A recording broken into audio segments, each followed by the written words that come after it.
non delicious. Badan lo yang gak enak. Dia nggak ngerti kalau delicious itu kata yang dipakai untuk makanan, saudara. Gak enak tapi makanan. What? Bajingan itu. What? Jadi saudaraku, rupanya kita ini kurang kerja keras. Supaya saudara-saudara ya. Kita kurang kerja keras. Nah, orang-orang di Eropa dulu mereka kerja keras 18 jam sehari, ya. Kemudian tokoh-tokoh di Eropa mereka yang berhasil adalah karena mereka ingin tahu, punya rasa ingin tahu yang besar, bukan karena pragmatis dan ekonomis. Ya, beda dengan kita. Kita kalau sudah mencapai sesuatu kita berhenti, kita puas. Walaupun setiap hari makan tahu, tapi kita nggak cukup ingin tahu. Jadi ingin tahu ini adalah sebuah hal yang positif sebenarnya, ya. 3. Visi kerja. Jadi mereka punya visi kerja untuk umat manusia, bukan untuk kepentingan pribadi. Ya, jadi visi mereka, hati mereka ketika mereka menciptakan sebuah karya supaya karya ini berguna untuk banyak orang, bukan hanya untuk kepentingan golongan. Ya. Kerja intelektual didorong dan dimotivasi oleh kebenaran, pengetahuan dan cinta. Dan perlu digarisbawahi bahwa cinta adalah manifestasi ilahi yang utama. Jadi mereka jenius, mereka berhasil karena mereka memiliki kecerdasan emosi, kecerdasan spiritual. Mereka punya cinta. Nah, bidang kerja apapun, kalau kita tidak punya cinta, kita tidak mencintai pekerjaan kita, nggak akan bisa maksimal. Ya. Apapun juga, termasuk pendeta. Pendeta harusnya porsi cintanya besar, tapi ada juga pendeta yang tidak melayani karena cinta, ya, bahaya. Nah, kita masuk kepada 3 visi kehidupan. Ada 3 visi kehidupan. Yang pertama adalah outward looking. Apa maksudnya outward looking, saudaraku? Orang yang bervisi kehidupan outward looking adalah orang itu berfokus bahwa objeknya itu di luar dirinya. Dia memfokuskan diri terhadap apa yang ada di luar dirinya. Sehingga dia meneliti dunia ini, dia meneliti apa yang ada di luar dirinya. Oh, ini berpeluang, oh ini bagus. Oh, kenapa bisa begitu? Diteliti, saudara. Ya. Kenapa aku jatuhnya ke bawah? Begitu kan, saudara? Dan seterusnya. Dunia menjadi objek pembelajaran. Tetapi kelemahan dari orang yang memiliki visi outward looking adalah dia tidak mengenal diri, emosi, dan perilaku pribadi. Karena fokusnya keluar dirinya. Dia nggak nyadari bahwa dirinya ini punya kelemahan. Padahal musuh terbesar orang manusia adalah kelemahannya, dirinya sendiri. Ya. Jadi raksasa terbesar dalam hidup kita adalah diri kita sendiri. Paulus berkata, ketika aku ingin melakukan yang baik, justru yang jahat itu yang aku lakukan. Ya. Daud bisa mengalahkan objek di luar dirinya, tapi Daud belum bisa mengalahkan sempat dia dijatuhkan oleh kelemahan dirinya. Ya. Nah, orang seperti ini akan gagal jika muncul problem kedirian. Mereka mampu menciptakan alat yang luar biasa, tetapi nggak ngerti tujuan hidupnya. Begitu. Nah, ini IQ. Kalau orang hanya fokus kepada IQ, maka kita termasuk orang yang bervisi kehidupan outward looking. Ya. Nah, ini bagiannya. Orang yang bervisi outward looking, dunia bagi aku apa ya? Aku dapat apa dari dunia? Dunia kasih apa untuk aku? Ya. Semuanya tertuju kepada dirinya. Dia mengamati di luar, tapi untuk dirinya. Begitu. Jadi orang tua yang bervisi ini akan berkata, nah belajar yang baik ya, supaya kamu kaya, supaya kamu gak kere, supaya kamu punya gaji besar.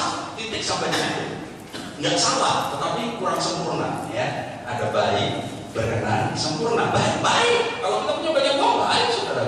Tapi nggak sempurna. Ya. Visi yang kedua adalah inward looking. Fokus objek dalam dirinya. Jadi dia melihat dunia, punya sense of emotionality. Jadi dia bisa punya manajemen emosi lebih baik, mengendalikan emosi, gejolak hati. Ya, kalau orang yang outward looking tadi patah hati karena dia pintar, maka yang dia pikir bagaimana racun pacarku ya, nah gitu ya.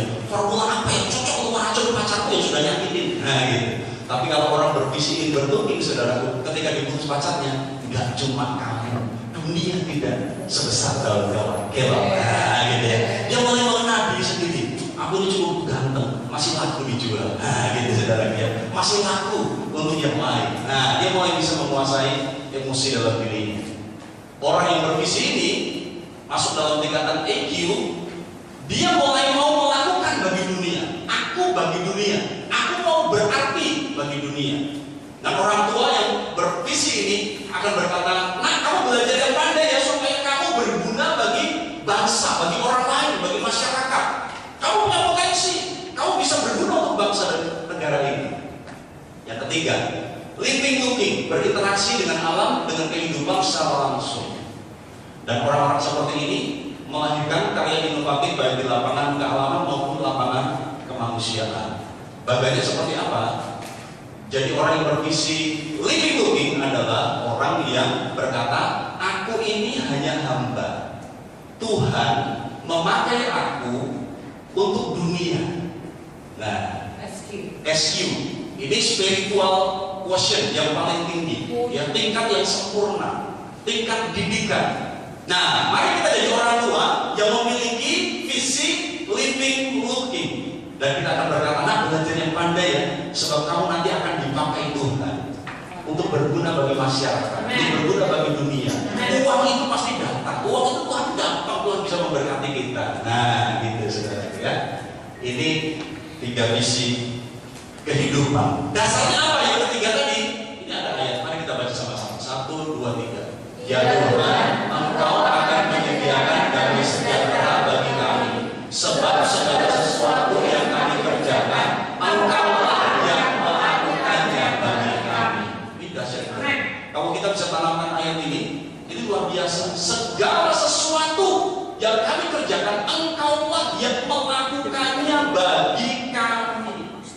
Jadi kita nggak bisa berkata seperti itu, bukan Tuhan. Ini kerajaan karena aku, istana karena aku, hebat. Aku bisa ekspansi ke negara-negara tertentu karena aku hebat. Sombong. Nah, maka IQ-nya tinggi, pintar, bukan Tuhan, tapi juga punya kecerdasan sampai di tahap ini. Paulus dia berkata, aku ini bekerja keras lebih dari rasul-rasul yang lain, tapi bukan aku, tapi kamu tahu itu anugerah. Gitu. Anugerah. Aku ada sebagaimana aku ada, dan aku gak mau sia-siakan kasih karunia. Aku bekerja lebih keras, tapi bukan aku, tapi kasih karunia yang bekerja dalam aku. Nah, ya, itu lebih saudara. Ya.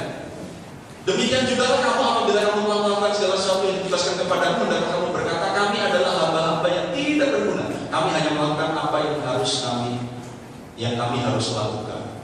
Ini SQ, ini living looking. Ya. Barang siapa yang menjadi besar di antara kamu, adalah yang menjadi pelayanmu, dan barang siapa yang menjadi terkemuka di antara kamu, adalah yang menjadi hambamu. Susah saudara, susah saudara. Ya, kita jadi pengusaha, kita ini bisa nggak kita punya hati untuk aku ini mau melayani karyawanku? Oh, sudah jarang seperti ini. Ya. Sama seperti anak manusia datang bukan untuk dilayani, melainkan untuk melayani dan untuk memberikan nyawanya menjadi tebusan bagi banyak orang. Oke. Kristus dengan nyata dimuliakan dalam tubuhku, baik oleh hidupku maupun oleh matiku, karena bagiku hidup adalah Kristus dan mati adalah keuntungan. Tetapi jika aku harus hidup di dunia ini, itu berarti bagiku bekerja memberi buah. Lanjut, kita masuk kepada 8 kecerdasan yang ditemukan oleh seorang yang bernama Howard Gardner, bahwa ternyata ada 8 dimensi kecerdasan manusia. Nah, pemahaman ini akan membuat kita meninggalkan paradigma yang lama bahwa kecerdasan itu hanya dimensi bahasa dan matematika. Kalau anak kita nggak pintar matematika, bukan berarti anak kita itu bodoh, bukan berarti nggak jenius. Saya nanti akan saksikan kesaksian saya sendiri ya. Nah, ini sudah lompat saja. Howard Gardner, menurut Howard Gardner, apa itu kecerdasan? Menurut dia, definisi kecerdasan seperti ini: suatu kemampuan untuk memecahkan masalah dan menciptakan produk yang mempunyai nilai budaya. Jadi kalau kita bisa memecahkan masalah, kita cerdas, saudara ya. Kita cerdas memecahkan sebuah masalah. Nah, saya percaya dalam keluarga, dalam hidup kita ada banyak masalah. Begitu Tuhan bisa kasih kemampuan, kejeniusan kita untuk memecahkan masalah, kita cerdas. Ya. Jadi kalau anak kita sampai umur sekian belum bisa ngomong, belum bisa lancar, tapi mainan yang rusak, rodanya lepas, ternyata dia bisa pakai jadi bagus lagi, saudara, cerdas. Jadi jangan tutupi anak-anak kita. Ya, jadi sebuah sebab akibat, lingkaran sebab akibat. Ya. Lanjut. Menurut Howard Gardner, setiap individu memiliki 8 jenis kecerdasan di dalam dirinya atau multiple intelligence. Ya. Jadi punya kecerdasan yang berganda, bukan cuma single, tapi multiple. Apa saja 8 itu? Mari kita lihat. Oke, jadi ada orang yang memiliki kecerdasan bahasa, ada orang yang kuat di matematika, logikanya kuat, ada orang yang memiliki kemampuan visualisasi dengan baik, atau orang yang bisa mengolah tubuhnya, punya olah tubuh, body smart.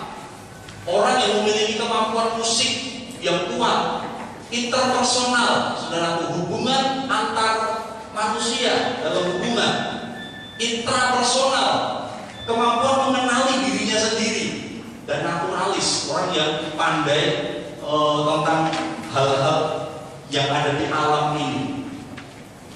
Nah, Bapak Ibu, sayangnya sistem pendidikan sekarang ini adalah secara tidak langsung dunia pendidikan di Indonesia ini, saya tidak tahu di dunia yang lain, kadang-kadang menuntut anak untuk cerdas di semua bidang. Ya kan, saudara?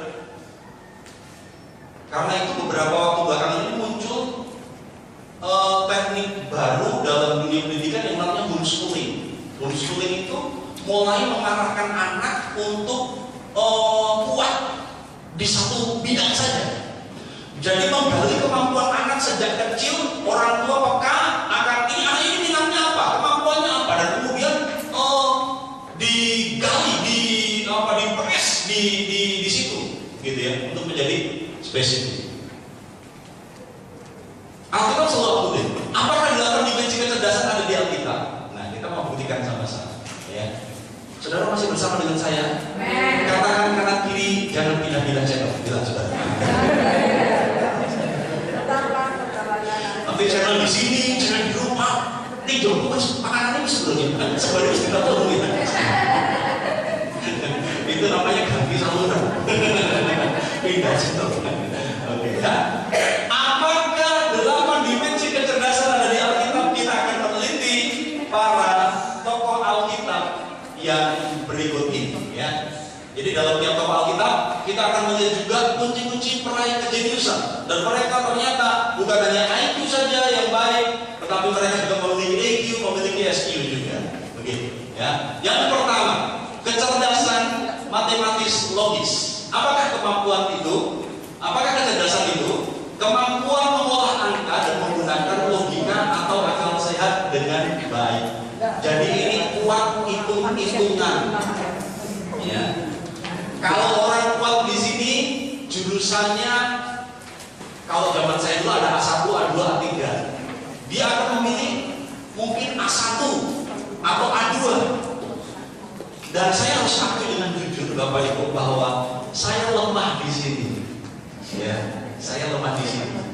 Nilai matematika saya sejak SD itu nggak pernah bagus. Memang sih nggak pernah 5, saudara, nggak pernah. Maksud saya selalu 4. Lebih parah atau parah, ya, saudara. Jadi saya lemah di sini, saudara. Puji Tuhan nggak pernah 5. Maksud saya selalu 4, saudara.